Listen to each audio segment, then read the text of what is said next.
Alright, so I thought I had done one of these videos before on the channel, but I honestly can't find it when I do a search through our channel. So this is either an updated list, or this is the first time I'm doing it. So let's talk about my favorite comic reads of all time.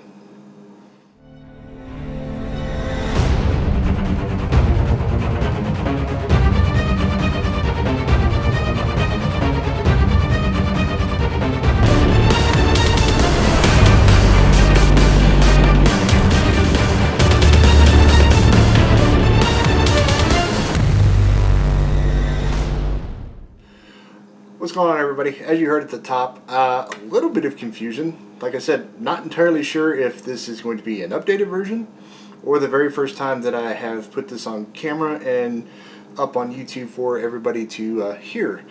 So yeah, I just thought I'd talk to you guys about my favorite comic reads of all time. Like I said, either version 2.0 or version 1.0. But I started reading back in 2015, so I've definitely had the chance to check out a lot of comics in the 7 years that I've had the chance to read. But in 2020, I could definitely say that my comic world exploded because I finally started checking out other genres besides superheroes. There were very few other things that I had read before that. They were not like superhero and villain based. So yeah, I definitely would like to think that my list has changed if I have done another one. So what I have for you guys is 7 that immediately came to mind that are on the list, and then I have 2 honorable mentions. I will preface this whole thing by saying that everything that I'm going to talk about is something that has at least 1 volume that is out on the market or is a completed story. So I just wanted to put that out there. It's not anything that's 1 or 2 issues in and then it's immediately one of my favorite reads of all time. I would definitely do a single issue version of this if I could narrow down issues that well, but I can't. I'm just, as much as I can kind of focus on things, I can't focus quite that much. So yeah, I just wanted to put that out there so that everybody knew that I'm at least talking about something that has a volume, whether that's 3, 4, or 5 comics or it's a completed story. So yeah, let's jump right into it. So the first of the 2 honorable mentions is called Pestilence. This one is an honorable mention because yes, it is an extremely good read, and you 100% should check it out. This one is a bit more of a sentimental thing because this was really my introduction into horror comics. For those who have probably seen me do the review of this, I talked about how I was kind of just getting a little bored of just reading superhero comics, and I was feeling a little so one night I just asked Jay and Jenna, I just want something different to read. And Jenna goes, well, have you read a horror comic? I'm like, well, I'm not the biggest horror movie guy, but... So she immediately throws like 4 or 5 books down, and she goes, you know what, here, read this. And she hands me the entire, basically, omnibus for Pestilence that has both stories.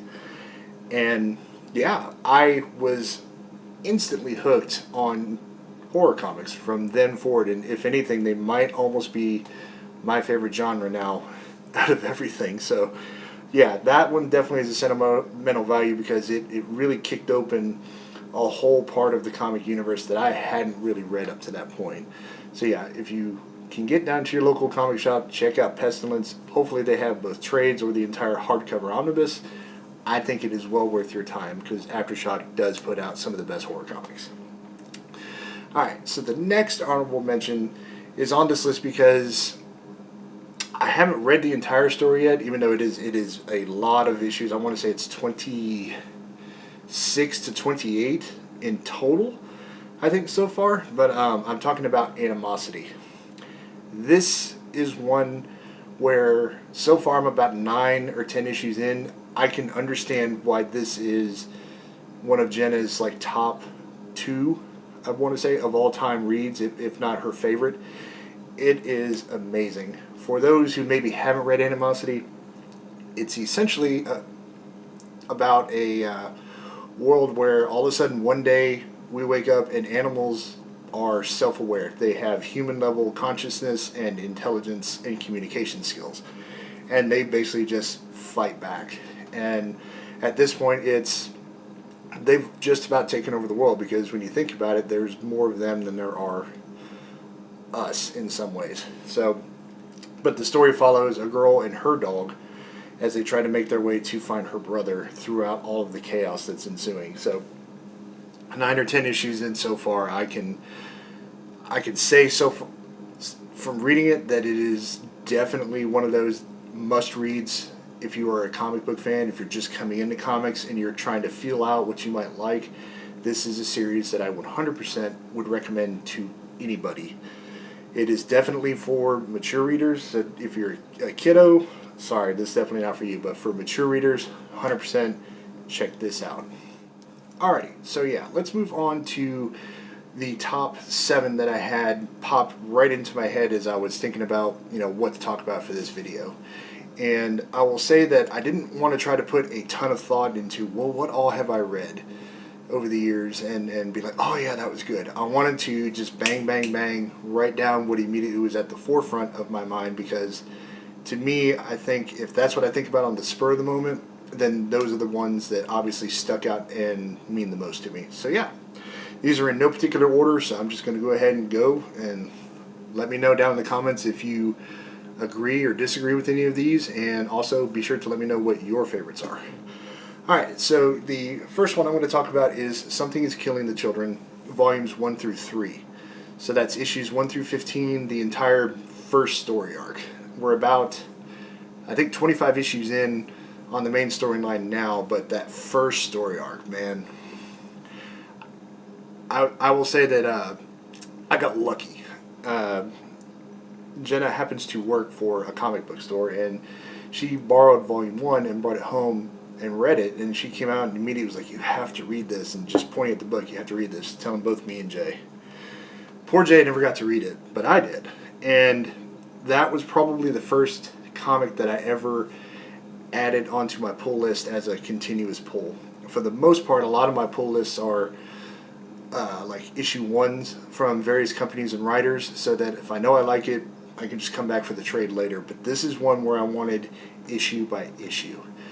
And the moment I got issue 6 in my hands after reading this, I knew I had made the right choice. And for anybody who can go back and look, for best reads, it was either of 2020 or 2021. That was my book of the year.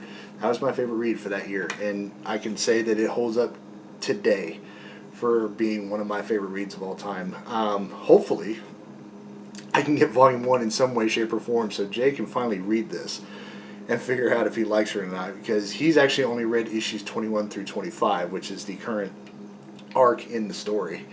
And he at first was kind of like, man, I don't know what the hype was. Finally, I guess in 25, which I haven't read yet, he's like, I get it now. And it's just one of those, if he could read this whole first arc, he would know, and I think he'd really enjoy it. So yeah, and I think you would too. Alright, so this next one is one that it seems like in all comic circles, anybody I talk to, this is a read that is always somebody's favorite. And for those who know, this is definitely a favorite amongst everybody on this channel. It's a Skottie Young book. Skottie is someone that we are a big fan of in general, as both a writer, which sometimes I really think he's underrated as, and also his art, which is some of the coolest stuff you have ever seen.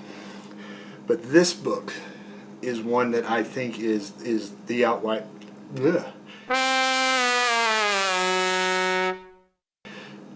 This book, I think, is one that is the outright winner in terms of what most people seem to like from him, and that is I Hate Fairyland. And I'm talking about the whole thing, volumes 1 through 4. All I can say is when this book was pitched to me, they were like, in like the second page, she blows up the moon. I'm like, huh? So I had to read this just based off of that. I was like, somebody goes to a fairyland and blows up the moon. And from then on, I want to say that I read all 4 volumes within a couple days, give or take. Granted, this was during the height of the Great Panini, so I had a lot of time on my hands to read, so getting a whole story like that covered was not hard.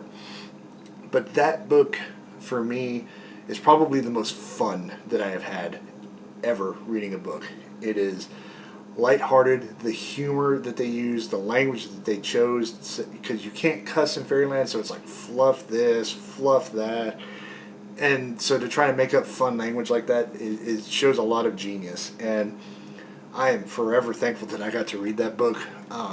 We like it so much, honestly, that we have volumes 1 through 4 in softcover, and then we had the 2 giant, hard to find hardcover book 1 and book 2 of those. I was like, you know what, I have to have those. So we own it twice, basically. So take that for what you will.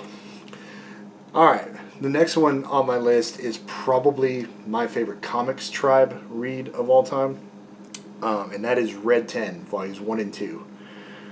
I will say that I was spoiled on this one because, unlike Jay, I didn't have to wait to read it, the whole series. And Jay had already read Volume 1, and he kept trying to get me to read Volume 1.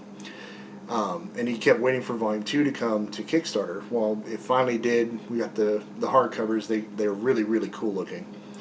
And he read it, and he's like, dude.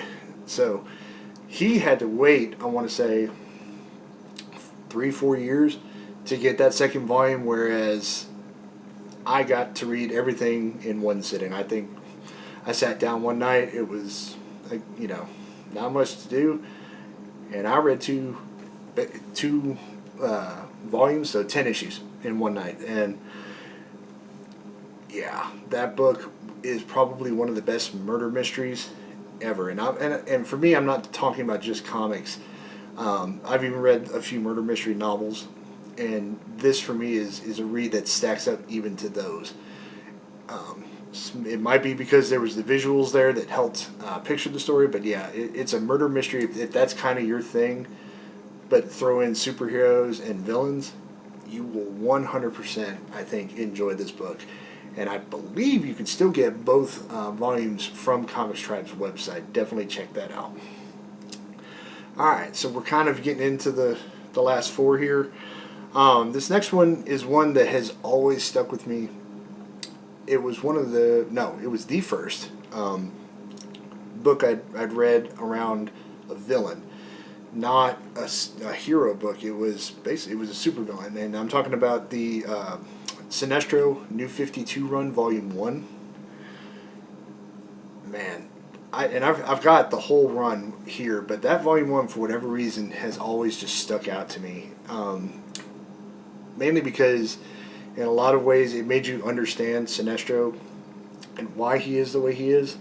But they did a good job of making me feel sympathy for him, and had me questioning, like, is he really a bad guy or not? And I still kind of struggle with that question about him, and that's probably why when people say, well, who are some of your favorite DC characters? Sinestro 100% is my favorite villain, but he is definitely one of my favorite characters, period. So, and not to mention the very last issue where, spoilers coming, where he finds the Black Lantern rings and raises the Black Lanterns. I was shocked when I saw that last panel or two when he found that ring and he came out, and I was like, wow. It's just always something that stuck with me. It just had that sympathy, that emotional connection, and that wow factor. So definitely, if you are a fan of villain comics, you have to read that one. I think you'll really enjoy it. Alrighty. The next one is one that you have heard everybody on this channel rave about. We talk about it. Heck, I'm even wearing the shirt right now. It's good boy. What can I say? The Source Point Fiends, which are Garrett, Dr. Christie, Dave Lentz, and Kit Wallace. This is an all-timer for me. This will always be something that connects with me because it's hilarious, it's full of action, it's bloody, it is probably the best representation for me of a really cool action film in comic form, but with anthropomorphic characters instead of humans, or a mix of both, really.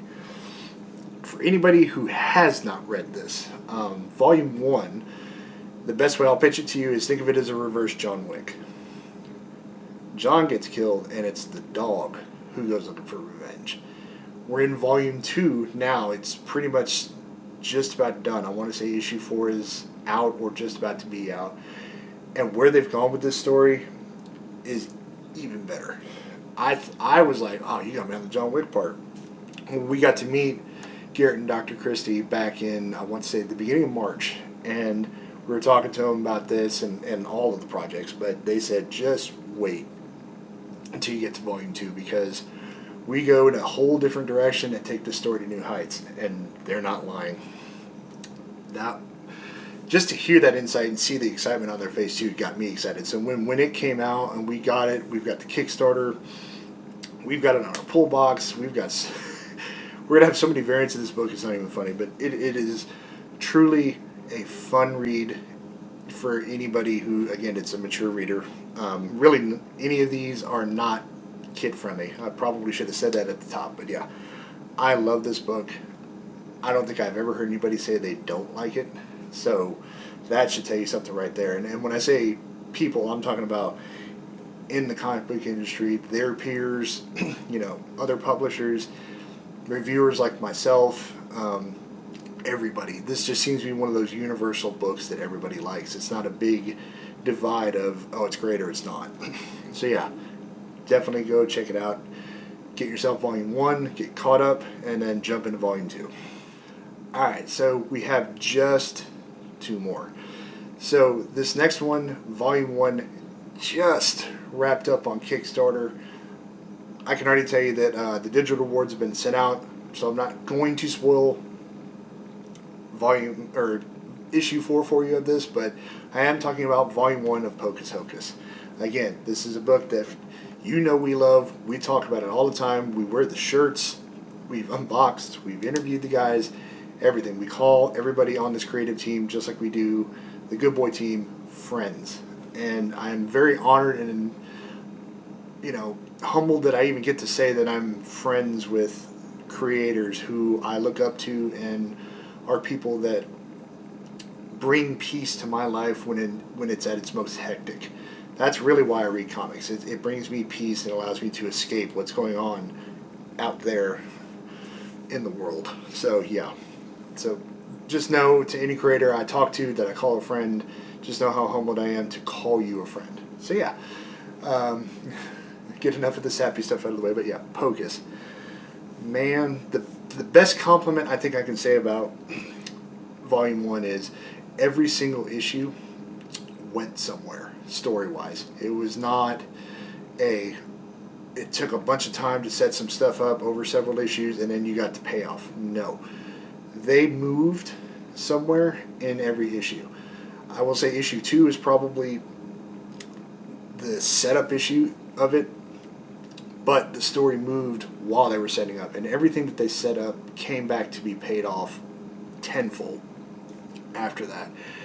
And it's just one of those, books. Every issue, I'm always surprised at where they take the story. Just when you really think you've got it figured out, you don't. I thought issue 4 was going to be something that it wasn't. I totally thought that something that happens in issue 4 was something that they were going to do later. And they warned us that there was something coming in issue 4 that will surprise you, because really, in the grand scheme of things, it wasn't as huge a thing as it was made out to be in like issue 1. I'm not going to tell you what it is because I want you to go check out this series. But that said, think of it as basically the pitch is it's a magician who wanted to impress his father, who was one of the world's most renowned magicians, by being the best as well. So what he does is he sells his soul to a demon for actual magic powers. But before he even gets to do anything and achieve the fame and impress his father dies. So he does this for a few years and he's just like, and he wants his soul back. And that's what this whole journey is really about, is him trying to get his soul back. He visits some cool places. I will only say that he goes to a not-so-friendly place. And another spoiler, but it doesn't give away any of the story. We were surprised by being drawn into issue 3 as some demons that he just obliterates. I don't care. I never thought that I'd be in a comic, period. So when we were surprised with that, I was just like, bucket list item that you didn't know you had. checked off. But it was super cool, and I'm fine with that. So just for any of our comic friends who are watching, if you just want to draw me or any of us in, and even if you just want to blow our heads off, we're totally cool with that. We're good. We're good as extras. So yeah, just put us in there. So yeah. But again, not enough positive things that I can say about Pocus and the journey that it's on. I can't wait till they start Volume 2 because they ended it probably on the biggest cliffhanger that they have done so far. So all I can say to Alan and Will is shame on you for ending it like that. Now I have to have all the other issues now because I want to know what happens. And again, I think that's the biggest compliment that you can pay to a creator is that they left you wanting more, and they definitely did that with this. Alright, so this last one, I had said at the top that there really was no particular order to these, but this is one that has pretty much stuck at the top of my list for many years now. And I say many, but like 4, maybe 5 years. And that is God Country. For anybody who has not read this, it essentially revolves around the Quinlan family who have their dad living with them who experiences violent episodes of, I think it's dementia. And when I say violent, like the beginning of the book is a little hard for those who aren't into this, but he hits his granddaughter and they're about to kick him out. Well, a storm blows through their town, and really what it turned out to be was not an ordinary storm. It was actually a magic portal that drops this giant sword. And the sword is basically like, it's a sentient being for one thing, but it's the creation of a god. And I guess somehow it ended up in Earthrealm, and anytime that the father holds it, the grandfather, I'm sorry, holds this, everything, all of the signs of his illness are gone. He's 100% himself, in the right mind space, and and calm and loving, which is what the son remembers his dad as. And it's this whole big fun journey of the god trying to get the sword back, and just a big story of like sacrifice and honor, etc., etc. It's a super cool book. It was one that I took a chance on because at the time, I've always been kind of snobby when it comes to art, but I was real bad then. If it didn't look like a Jim Lee or a Clayton Crane, just what I know most superhero comics to be, I was kind of on it. But I took a chance on this. I skimmed through the trade, and I was like, you know what? The story just sounds super cool. The coloring looked really cool. The artist on it, I believe, is Jeff Shaw.